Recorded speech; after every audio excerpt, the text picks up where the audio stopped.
สบายดีทุกคนมินจาคือจะมารีวิวเข้าป่าเพื่อไปหาแนวกินแนวกินให้ทุกคนบางคือเก่าเด้อซึ่งมินจาก็คือจะไปสวนสาลีเด้อคือจอยจะไปเอาสาลีเพื่อมาให้แนวกินให้ทุกคนเบิ่งก็คือไปนำแม่ของจอยเป็นเราไป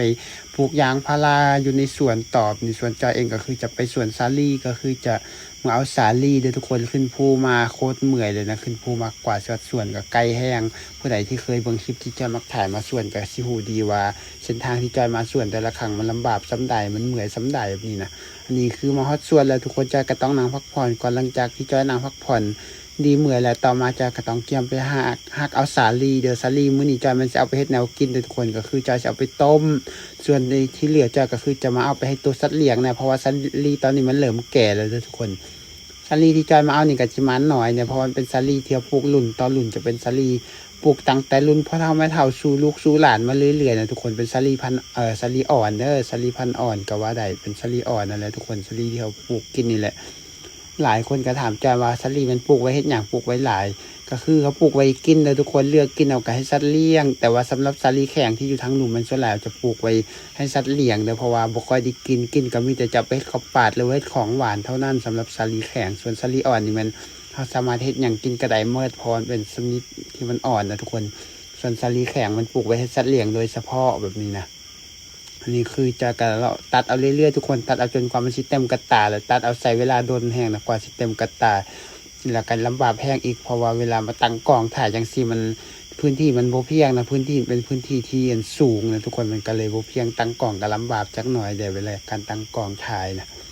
อันนี้คือตัดไปเรื่อยๆจนกว่ามันสิเต็มกระตานะทุกคนคือจะเอาประมาณ2กระตาเดิมมื้อนี้เพราะว่าจะสิไปปอกแต่กระตาเต็ม2กระตาไปปอกก็สิเต็มกระตานึงคันว่าเต็มกระตา1แบบนี้ไปปอกมันก็สิบ่เต็มกระตาเพราะว่าเฉพาะเอากาบมันออกแล้วจังสิกลับเถียงนาเพราะว่าคันเปกาบมันไปแล้วมันก็ใกล้เด้กว่าจะเถียงนามันก็หนัก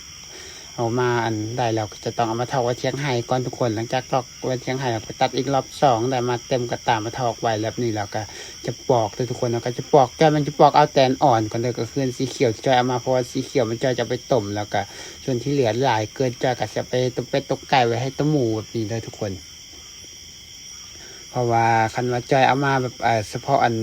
เขียวมดมันก็สิหลายเกินแบบทุกคนจะก็เลยเอาอันสีเหลืองพร้อมสีเหลืองก็คือมันแก่แล้วไปให้สัตว์เลี้ยงกินแบบนี้นะส่วนสีเขียวมาเขาก็จะไปกินในสัตว์เลี้ยงแนบนี่นะก็คือจอยจะปอกไปเรื่อยๆจนกว่ามันสิเต็มกระตาจนกว่ามันสิหมดเพื่อนทุกคนก็ใช้เวลาโดนเติบกว่าจะเสียนปอกหมดแต่หลังจากที่จอยปอกไปประมาณ1 ชั่วโมงแบบนี้ทุกคนมันก็ปอกหมดอย่างแบบนี้แต่ว่าตอนที่ปอกหมดจะไปถ่ายให้เบิ่งจะมันปอกหมดแล้วจากกันมันเอาใส่กระตาส่วนที่เหลือเอาไปหลอดมันหนักกับปะไว้นี่มืออื่นมาก็มาเอาเมื่อนี่นะหลังจากนี้ตัดภาพมันยังเทียงนาเลยพอมาเทียงนาปุ๊บจะก็ต้องมาเลือกให้ทุกคนอันเดียวที่มันบ่งามหรือว่ามันอ่อนเกินไปจากเอาที่ไว้ตัวไก่กินส่วนที่อันเดิมมันที่ยังงามเขาจะแกะต้มก็เอามาเลือกไว้แกะส่วนที่อยู่ในกระตาจะไปทอดให้ตัวหมูกินแนบนี่นะอันนี้คือตัวหมูเช้าเลี้ยงในทุกคนตัวหมูเขาเลี้ยงมันช่วงนี้มันไม่ค่อยได้ปล่อยช่วงนี้มันเป็นช่วงที่แบบว่ามันเขาเริ่มงามแบบนี้ปล่อยไปมันก็จะไปกินเขาเฮาแล้วไปกินเขาคนอื่นได้แบบนี้ก็สิลำบากหลังจากนี้ต่อมาจะต้องมาแกะสาลีเขามาก็จะต้องมาแกะทุกคนเพื่อจะต้มเพราะว่าคณะต้มทั้งม่านหรือว่าต้มทั้งก่อนี่มันก็มันเขาก็กินมาหลายเถื่อแล้วนี่นะมันก็คือแบบมันก็แซ่บอยู่แต่ว่ากินมาหลายเถื่อก็บ่แซ่บนี่ครับเถื่อเหนียวก็คือจะมาแกะต้มเลยทุกคนเราจะแกะเอาแต่เม็ดมันเพื่อไปต้มเอาแบบนี้นะสมัยก่อนสุราสาลีมาก็จะมาต้มจังซี่นะทุกคนคือมาแกะแล้วก็ต้มสาลีมันไก่แก่นะเพราะว่าคันมันสาลียังอ่อนมันเขาจะมาต้มเทงมาหรือว่ามา1เทงมาแบบนี้แต่ว่าสาลีมันไก่แก่แล้วมันจะมาแกะจังซี่แล้วก็เพื่อไปต้มเอาแต่แก่มันเดิมมันกินจังได้สะดวกสบายอีกอย่างมันก็อ่อนนุ่มดีนะคันเราต้มมันในแกนแบบนี้ทุกคนหลังจากจะแกะสาลีมาหมดเรียบร้อยต่อมาจะต้องเอามาล้างหนามเลยทุกคนจะมาล้างหนามเพื่อจะไปต้มก็คือจะล้างน้ำหนึ่งแล้วก็จะทอกหนามมันออกก้อนเราจะต้องทอกหนามออกกันคุยอย่างแบบนี้ที่มันอยู่น้ำก่อมันนะทุกคนเราต้องเอาออกหลังจากนั้นเราก็ล้างลำน้ำที่2แล้วก็เจ้าใส่หม้อจังซี่ทุกคนหลังจากเขาเอาสาลีใส่หม้อเรียบร้อยแล้วต่อมาจะต้องผสมปูนเดี๋ยวเอาปูนมาใส่ในน้ำเพื่อ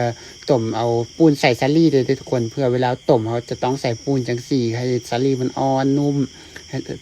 ให้สาลีมันพอยเขาบอกว่าคันเฮาบ่เอาปูนใส่จังซี่สาลีมันก็คือจะค่อนข้างแข็งแล้วก็หยาบกินกันยากกับทุกคนนะเวลาเอาปูนใส่แล้วสาลีก็เป็นเม็ดสีเหลืองจังซี่แหละ เ ลังจากนี้คือจะต่อมาดังไฟเพื่อจะต้มเลยทุกคนเป็นขั้นตอนสุดท้ายแล้วต้มสุกก็จะไปล้างน้ำแล้วก็จะกินอีกกับนี่นะอันนี้คือเอามาต้มทุกคนหลังจากต้มแล้วก็จะพยายามดังไฟใช้เรื่อยๆจนกว่าน้ำมันสิเดือดจนกว่าน้ำมันสิเดือดไปเลยทุกคนเราก็ต้มไปเรื่อยๆจนกว่าน้ำมันจะเดือดแล้วเบิ่งสาลีว่ามันสุกหรือบ่สุกอย่างประมาณนี้มันออกฟองออกฟอดเราก็จะตักมันออกเลยทุกคนเราก็จะเบิ่งว่าสาลีมันสุกบ่คันสาลีมันสุกแล้วก็คือเกี่ยมจะปรุงเด้อปรุงเพื่อไปล้างน้ำอีกเทื่อนึงคันทำว่าล้างน้ำไปกินมันก็สิโปกซบเด้อเพราะมันเป็นปูนที่เราใส่นะทุกคนกินปูนหอนทองนั่นล่ะ เอาปูนใส่เลยทุกคนเนาะก็คือจะต้องเอามาล้างน้ำอีกทีหนึ่งต้องล้างมันดีให้มันสะอาดโดยคันล้างพอดีเดี๋ยวมันมีปูนติดไปกินมันก็สิลวกท้องลวกปากเขาอีกกับนี่นะเพราะฉะนั้นก็เลยต้องล้างน้ำตั้งหลายเถื่อเลยทุกคนจนกว่ามันสีน้ำมันจะใส่หรือว่าซาลี่มันแพกดีแล้วจังจะเอาไปกินเลยคันว่าซาลี่มันยังบดีอย่างแบบเหนียวก็ต้องล้างให้มันดีบสันเขากินมันก็สิลวกซบลวกปาก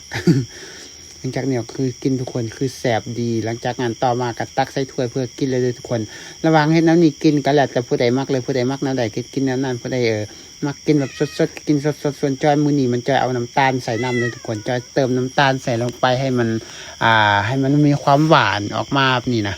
อันนี้คือเฮ็ดเองกินเองแซ่บก็คือแซ่บไปก่อนสำหรับผู้ใดมักกินแบบนี้ก็คือว่าแซ่บแต่ว่าโดยรวมก็คือว่าแซ่บอะไรทุกคนมันแซ่บกว่าเที่ยวหนึ่งเพียงม่านเลยสำหรับแนวกินแนวนี้นะและสำหรับคลิปตัวนี้จากก็ได้ขอจบสำนีเด้อแล้วพบกันใหม่คลิปหน้าวันละก็บายพบกันใหม่คลิปหน้าเด้อ